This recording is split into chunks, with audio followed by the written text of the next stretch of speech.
Hi, good afternoon. My name is Isla Brown. I am 68 years young and I've been married for 48 years to the same man. Uh, the reason for me doing this podcast is I just want to connect with all the happy crochet people that are out there. I subscribe to quite a few podcasts. Some of them have hundreds of thousands of subscribers, others have hundreds, and some just a few thousand. I like to check them out as often as they post stuff and get some good information from them. I really enjoy watching how other people work and how much yarn everybody has. I have to admit, I'm one of those. I have quite the stash. But as my husband said, I could have worse habits, right? Yeah, for sure. I have been crocheting only for 3 years. Previous to that, I learned to knit when I was very young and knitted for years and years and years. But I stopped knitting when about maybe 10, 11 years ago. I was diagnosed with colorectal cancer, which thankfully was cured, and I've been cancer free for 10 years, almost 11 years. But I just lost all interest in knitting for some reason. Don't know why, really. But about 3 years ago, I started to get the itch again. I tried knitting and it just wasn't doing it for me. So I thought, okay, let's try crocheting. Now, I learned to crochet when I was very young. Basic stitch, chain, single crochet, double crochet, treble crochet. I'd even kind of learned how to do the granny squares, but it just didn't look right. So I went on YouTube. What a great place this is. You got to agree with me on that one. YouTube is fantastic. I found some really good help and information on YouTube that got me started. I could never read a pattern, a crochet pattern. I could follow any knitting pattern that was out there, but crochet, different story, just was like double Dutch to me, just did not make sense. So finding YouTube, I was able to watch. So it was a case of see and do. And of course, at the beginning, I was rewinding, stopping, pausing, waiting, doing again, ripping it out, fixing it, and it went on and on. But since then, I've become quite good at it, even if I say so myself. Anyway, I first subscribed to people like Jada and Stitches, Bag o' Day, Woolly Wonders, Nadia at Yarn Utopia. Those were the first ones that I really got into. And after watching them and looking at comments and whatnot, I saw that there were other people out there doing similar things. So I subscribed to a few more. I'm probably subscribed to about maybe 50, even more podcasts. Enjoy every single one of them. I don't think there's any that I have subscribed to and then unsubscribed to. Most recently, I found a couple of good ones that I really enjoy watching. One is the Crafty Floridian. Billy, you are so nice. I love you. I even sent Billy a couple of squares when she was building up the blanket for her brother-in-law. Another one I really like is Mary's Crochet Chit Chat. Mary is Irish.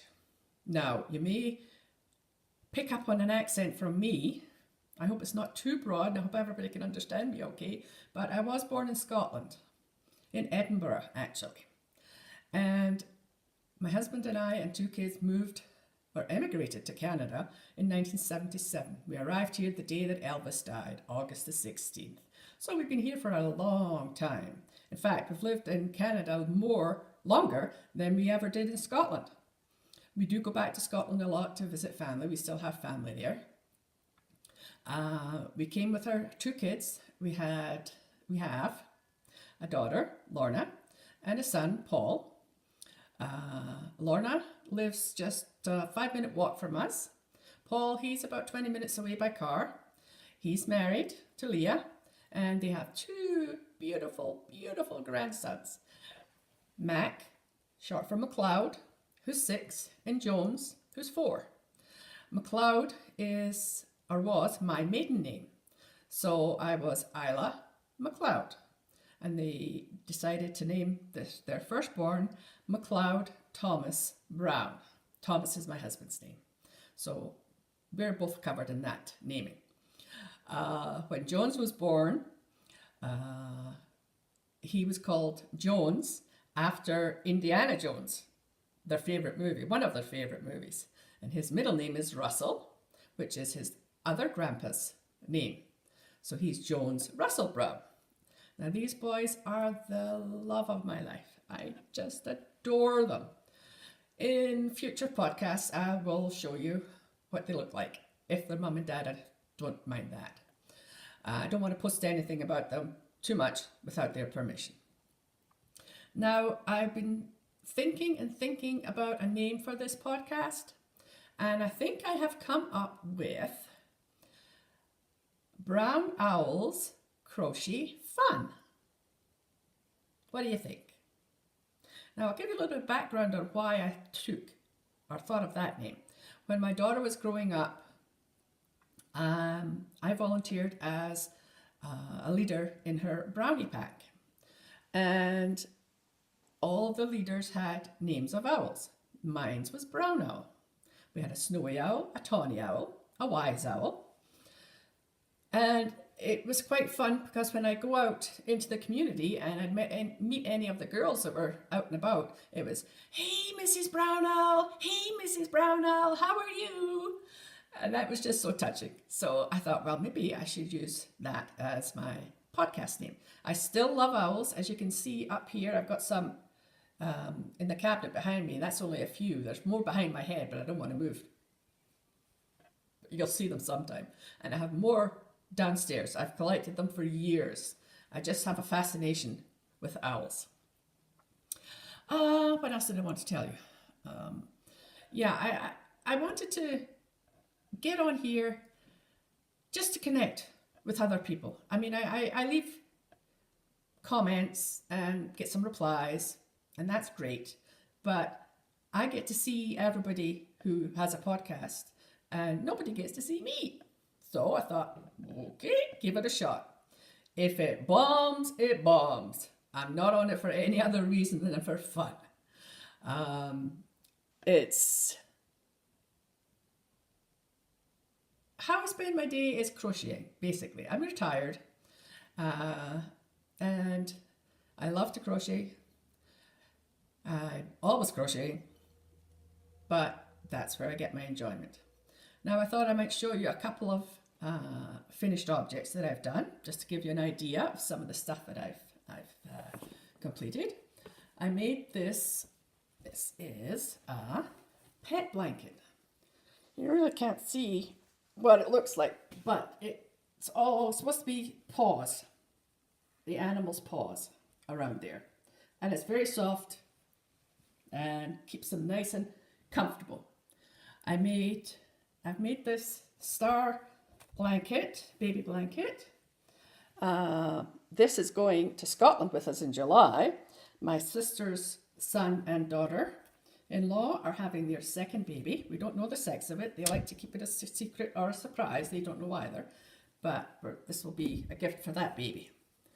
Another friend is having a baby in June, and I just finished this 10 minutes ago. Just got the buttons to put on. So a little jacket for baby boy being born in June. Another friend is having her son's wife is having a little girl in July. So I did this one for them, together with a blanket and some other stuff. I've also been working hard on these produce bags that Jada and Stitches put up for us. Really love these. I must have made a dozen and a half. Everybody who's seen them wants one, so I have to take them to Scotland with me. Some of the works in progress, this next one here, this is a princess dress blanket. let me get it properly set up for you. It's Belle, Princess Belle, and it's for a 3-year-old, so it's fairly small, or a 4-year-old, but this is the body of it. And I'm almost finished that, just to make it a little bit longer. Really liking that one. I hope she likes it. The little girl who's getting it saw one that I made for my daughter-in-law. Hers was a Snow White blanket, and she loved it, so she wanted one. So Leah asked me if I would make one for her, and very rarely do I turn down a request for something to be crocheted. Another blanket I'm working on is this one, and I think I'll give this to my sister's new grandchild too. It's pretty unisex. I'll have that finished before I go off in July. And I think that's all I want to say for now. If you want to subscribe to my channel, please do. Don't feel obligated. I'm going to try and come on here maybe once a week and give you some updates on what's happening in my life and my crochet work. So I will sign off for now, and hopefully somebody out there who doesn't really know me will subscribe, and I'll be so happy. Okay, we'll talk to you soon. Bye-bye.